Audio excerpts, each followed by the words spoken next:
السلام علیکم بچوں، آج ہماری کہانی کا موضوع ہے نیکی کا صلہ۔ عالیہ اور آمنہ دو بہنیں تھیں جو اپنی نانی کے گھر پہاڑوں میں گئی ہوئی تھیں۔ وہ روز کہانیاں سن کے سوتی۔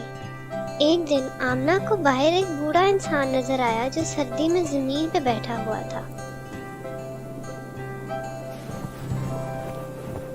انہوں نے اپنی نانی سے اجازت لی اور اس آدمی کے لیے کھانا، کمبل اور لکڑیاں لے کے گئی۔ اس آدمی نے ان کا بہت شکریہ ادا کیا۔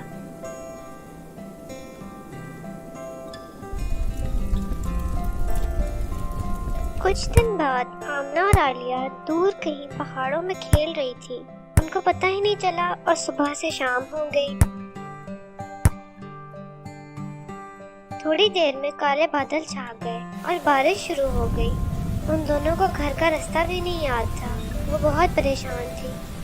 اتنے میں وہی بوڑھا آدمی آیا اور عالیہ نے اس کو بتایا کہ ہم رستہ بھول گئے ہیں اور اس بارش میں ہمارے لیے واپس جانا بہت مشکل ہے۔ بوڑھے آدمی کو رستہ یاد تھا۔ وہ ان کو ان کے گھر خیریت سے لے آیا۔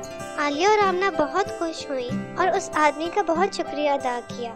بارش رکنے تک وہ ان کے گھر پہ ہی رکا اور پھر وہ اپنے راستے چلا گیا۔